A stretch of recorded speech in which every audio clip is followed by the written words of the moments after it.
নমস্কাৰ, এই মুহূৰ্তত আহি পৰিছে ৰাতিপুৱাৰ কিবা টপিক ব্ৰেকিং নিউজ। আজি হৈছে 21 মে। অৰুণোদয় 3.0 লৈ অসমৰ মুখ্যমন্ত্ৰী ডক্টৰ হিমন্ত বিশ্ব শৰ্মাই কৰিলে বৃহৎ ঘোষণা। কোনে কোনে অৰুণোদয় আঁচনি ৩,০০০ টকা লাভ কৰিব আৰু কোনে কোনে অৰুণোদয় আঁচনি টকা নাপায়, ইয়াক লৈ মুখ্যমন্ত্ৰী ডক্টৰ হিমন্ত বিশ্ব শৰ্মাই SOP জাৰি কৰিছে। যদি আপুনি চৰকাৰী কৰৰ বাবে জিঅ'ৰিং কৰিছে, চৰকাৰী কৰৰ প্ৰথম কিস্তি টকা ৰিলিজ কৰা হ'ব সকলোৰে বেংক একাউণ্টত। আত্মীয়গোটৰ 25জন মহিলাক 10,000 টকা ৰিলিজ কৰা হৈছে। এতিয়া 25,000 টকা সোমাই দিব মুখ্যমন্ত্ৰী ডক্টৰ হিমন্ত বিশ্ব শৰ্মাই।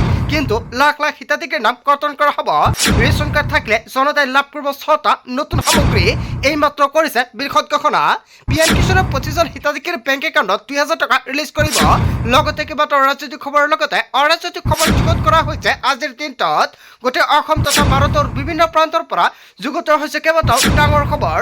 এনেবোৰ খবৰ নিতৌ পাই থাকিবলৈ চেনেলটি ছাবস্ক্ৰাইব কৰি ভিডিঅ'ত এটা লাইক কৰিবলৈ নাপাহৰিব। আজিৰ আমাৰ প্ৰথম খুবেই গুৰুত্বপূৰ্ণ খবৰ হৈছে অসমবাসীৰ বাবে এটা ডাঙৰ খবৰ। অৰুণোদয় 3.0 লৈ মুখ্যমন্ত্ৰী ডক্টৰ হিমন্ত বিশ্ব শৰ্মাই কৰিছে বৃহৎ ঘোষণা। কোন কোন মহিলাই নতুনকৈ লাভ কৰিব অৰুণোদয় আঁচনি, প্ৰকাশ কৰিলে হিতাধিকাৰীৰ যোগ্যতা। নম্বৰ 1, বিধৱা, অবিবাহিতা আৰু বিবাহ বিচ্ছেদ আৰু অকলশৰীয়া মহিলাই লাভ কৰিব অৰুণোদয় আঁচনি। অসমৰ মুখ্যমন্ত্ৰী ডক্টৰ হিমন্ত বিশ্ব শৰ্মাই কৰিছে বৃহৎ ঘোষণা। অৰুণোদয়ৰ তালিকাত আপোনাৰ নাম অন্তৰ্ভুক্ত হৈ আছেনে? তেনে ক্ষেত্ৰত আপোনাৰ একাউণ্টত 3,000 টকা সোমাই দিব। কিন্তু কিমান তাৰিখত আপোনালোকৰ একাউণ্টত অৰুণোদয় আঁচনিৰ টকা সোমাব অলপ পিছত জনাই আছো।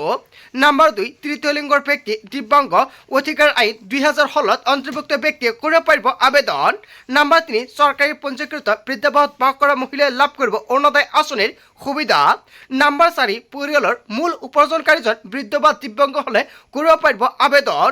নম্বৰ 5, আশ্ৰয়হীন পৰিয়ালৰ মহিলাই লাভ কৰিব সুবিধা। নম্বৰ 6, ভিক্ষাবৃত্তিত নিয়োজিত মহিলাই লাভ কৰিব সুবিধা। নম্বৰ 7, ৰেচন কাৰ্ডৰ হিতাধিকাৰীয়ে লাভ কৰিব পাৰিব এই সুবিধা।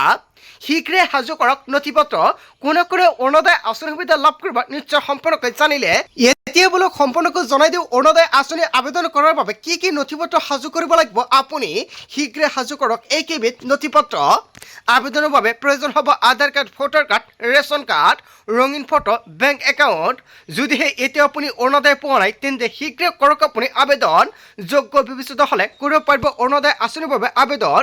কোনে কোনে আবেদন কৰিব পাৰিব নিশ্চয় সম্পূৰ্ণকৈ জানিলে। অৰুণোদয় 3.0 লৈ মুখ্যমন্ত্ৰী ডক্টৰ হিমন্ত বিশ্ব শৰ্মাই কৰিছে বৃহৎ ঘোষণা। এতিয়া অৰুণোদয় আঁচনিৰ তালিকাত যিসকলে হিতাধিকাৰীৰ নাম অন্তৰ্ভুক্ত হৈ আছে সেইসকলে হিতাধিকাৰীৰ একাউণ্টত অৰুণোদয় আঁচনিৰ টকা কেতিয়া প্ৰদান কৰিব, ইয়াক লৈ মুখ্যমন্ত্ৰী ডক্টৰ হিমন্ত বিশ্ব শৰ্মাই 2 এদিনৰ ভিতৰতে তাৰিখ ঘোষণা কৰিব। আপোনালোকে সকলোৱে জানে আজিৰ পৰা বাজেট অধিৱেশনত কেইবাটাও গুৰুত্বপূৰ্ণ সিদ্ধান্ত গ্ৰহণ কৰিব আৰু বিধানসভাত কেইবাটাও বিষয়ত আলোচনা কৰা হ'ব। UCCৰ পৰা আৰম্ভ কৰি কেইবাটাও বিষয়ত আলোচনা হ'ব। অৰুণোদয় আঁচনিৰ টকা কেতিয়া প্ৰদান কৰা হ'ব ইয়াক লৈ বিধানসভাত ঘোষণা কৰিব অসমৰ মুখ্যমন্ত্ৰী ডক্টৰ হিমন্ত বিশ্ব শৰ্মাই কৰিছে বৃহৎ ঘোষণা। তাৰ পিছত অসমবাসী ৰাজক জনাইছো আমাৰ পৰৱৰ্তী খুবেই গুৰুত্বপূৰ্ণ খবৰ। লগতে এটা ডাঙৰ খবৰ, বিপদ আহি গ'ল সকলো ই ৰিক্সা চালকৰ বাবে। 15টা নিয়ম উলংঘ কৰিলে হ'ব কুইক একশ্যন। ই ৰিক্সা চালকৰ বাবে আহি গ'ল 15টাকৈ নতুন নিয়ম।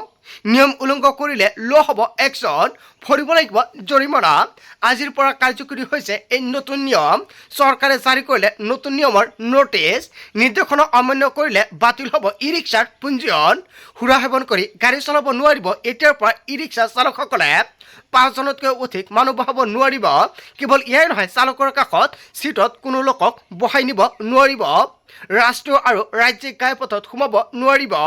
যাত্ৰীৰ বাহিৰে কঢ়িয়াব নোৱাৰিব অন্য সামগ্ৰী। যদি আপোনাৰ ঘৰত ই ৰিক্সা আছে তেনে ক্ষেত্ৰত সাৱধান হওক। ই ৰিক্সা থাকিলে কেইবাটাও নতুনকৈ SOP জাৰি কৰা হৈছে। এইকেইটা নিয়ম মানিব লাগিব, অন্যথা পৰিব ভয়ংকৰ বিপদৰ সন্মুখীনত। তাৰ পিছত অসমবাসী ৰাজক জনাইছো আমাৰ পৰৱৰ্তী খুবেই গুৰুত্বপূৰ্ণ খবৰ। লগতে এটা ডাঙৰ খবৰ, ৰেচন কাৰ্ড নথকা লোকসকলৰ বাবে শীঘ্ৰে আহিব এটা ভাল খবৰ। আজি সাজু কৰক ৰেচন কাৰ্ডৰ বাবে যাৱতীয় নথিপত্ৰ। যিসকলৰ ৰেচন কাৰ্ড নাই সেইসকল হিতাধিকাৰীৰ বাবে ভাল খবৰ। যিসকলৰ ৰেচন কাৰ্ড আছে সেইসকলৰ বাবে এটা ভাল খবৰ আহি পৰিছে। আজিৰ ভিতৰত যিমান পাৰে সকলে সম্পূৰ্ণকৈ চাওক আৰু বেছি বেছিকৈ শ্বেয়াৰ কৰি দিয়ক। যদি আপোনাৰ পৰিয়ালৰ কোনো সদস্যৰ নাম অন্তৰ্ভুক্ত হোৱা নাই তেনে ক্ষেত্ৰত এতিয়াৰ পৰা আপুনি অতি সহজতে অন্তৰ্ভুক্ত কৰিব পাৰিব ৰেচন কাৰ্ডত পোনপ্ৰথমতে আপুনি অসম চৰকাৰ ৰাজহুৱা বিতৰণ ব্যৱস্থাৰ অফিচিয়েল পৰ্টেললৈ যাব লাগিব। নতুন নাম যোগ কৰিবলৈ নিৰ্ধাৰিত আবেদন পত্ৰখন বাছনি কৰক। আবেদনকাৰীৰ ঘৰৰ মুৰব্বীৰ সৈতে নতুন সদস্যৰ সম্পৰ্কে স্পষ্টকৈ উল্লেখ কৰিব লাগিব।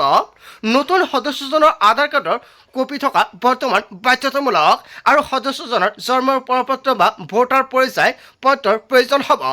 যদি কোনো মহিলাৰ বিয়া হৈছে আৰু ঘৰলৈ আহিছে তেন্তে তেওঁৰ আগৰ ৰেচন কাৰ্ডৰ পৰা নাম কৰ্তন কৰা প্ৰমাণপত্ৰ লাগিব।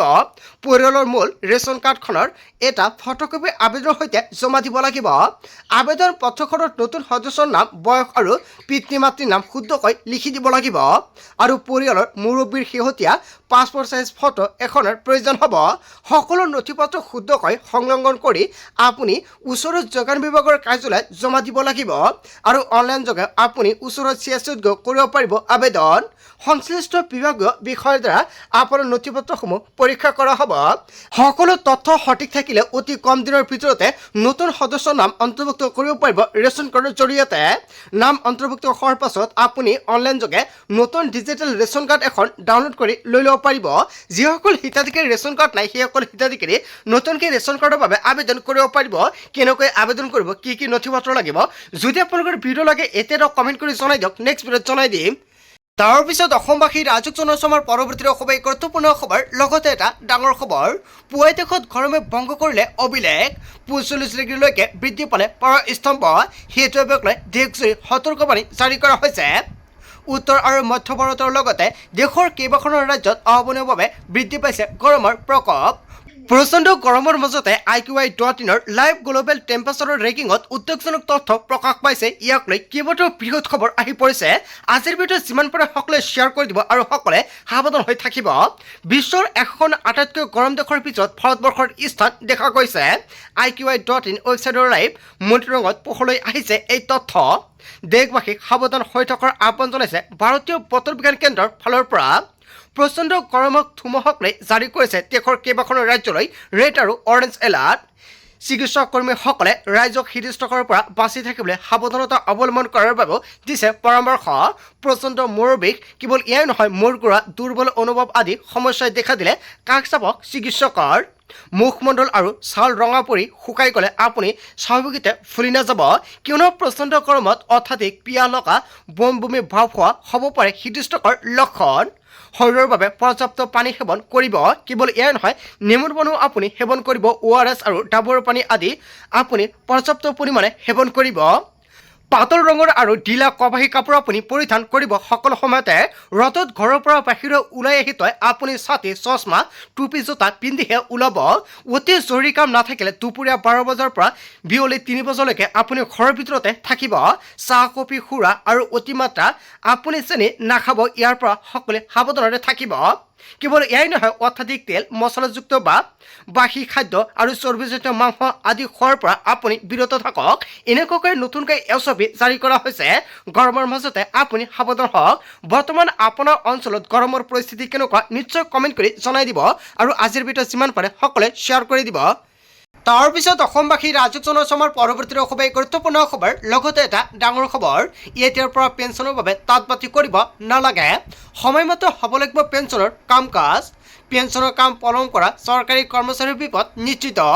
পেঞ্চনৰ কেছ নিষ্পত্তি নকৰা কৰ্মচাৰীৰ কৰ্তন হ'ব দৰমহা। ৰাজ্যৰ মুখ্যমন্ত্ৰী ডক্টৰ হিমন্ত বিশ্ব শৰ্মাৰ কঠোৰ নিৰ্দেশনা।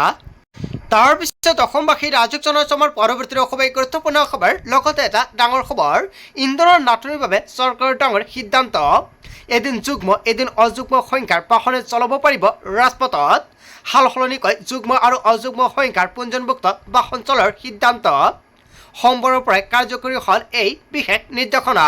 শনিবাৰ আৰু দেওবাৰে ৰাজপথত চলাচল কৰিব সকলো বাহন। ছিকিম চৰকাৰ পৰিবহণ বিভাগৰ এক গুৰুত্বপূৰ্ণ নিৰ্দেশনা জাৰি কৰিছে।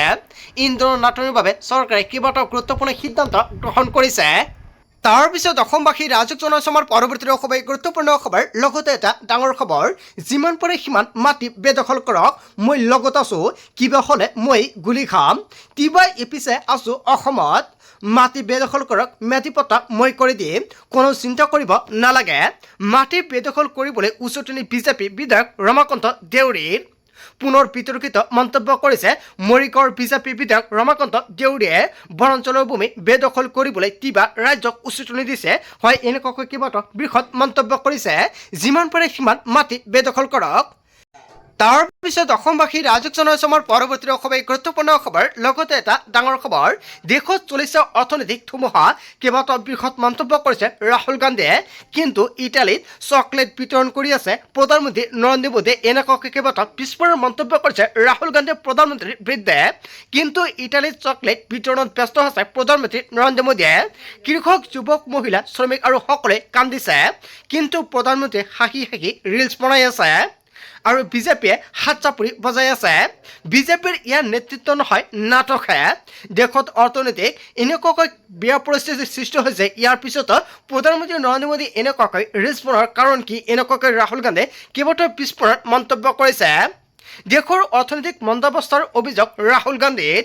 প্ৰধানমন্ত্ৰী নৰেন্দ্ৰ মোদীক তীব্ৰ কটাক্ষ কৰিছে ৰাহুল গান্ধীয়ে। দেশত চলিছে অৰ্থনৈতিক ধুমুহা। আচলতে ৰাহুল গান্ধীয়ে প্ৰধানমন্ত্ৰীৰ বিৰুদ্ধে যিকেইটা মন্তব্য কৰিছে, জনতাৰ মন্তব্যটো নিশ্চয় কমেণ্ট বক্সত জনাব।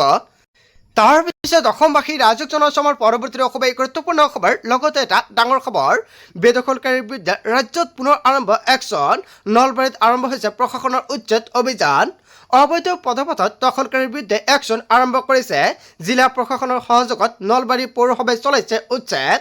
দীৰ্ঘদিন ধৰি পদপথ দখল কৰি আহিছিল একাংশই আৰু অৱশেষত যোৱাকালি চলিছে উচ্ছেদ অভিযান। বেদখলকাৰীৰ বিৰুদ্ধে পুনৰ ৰাজ্যত চলিছে একশ্যন অভিযান। আজিৰ মূল ভিডিঅ'খনত আপোনালোকক এইখিনি সৰু কেইটামান ইনফৰমেশ্যন দিবলগীয়া আছিলে। ভিডিঅ'টি ভাল লাগিলে লাইক, কমেণ্ট, শ্বেয়াৰ কৰক। চ' থেংক ইউ ফৰ ৱাচিং ফুল ভিডিঅ'।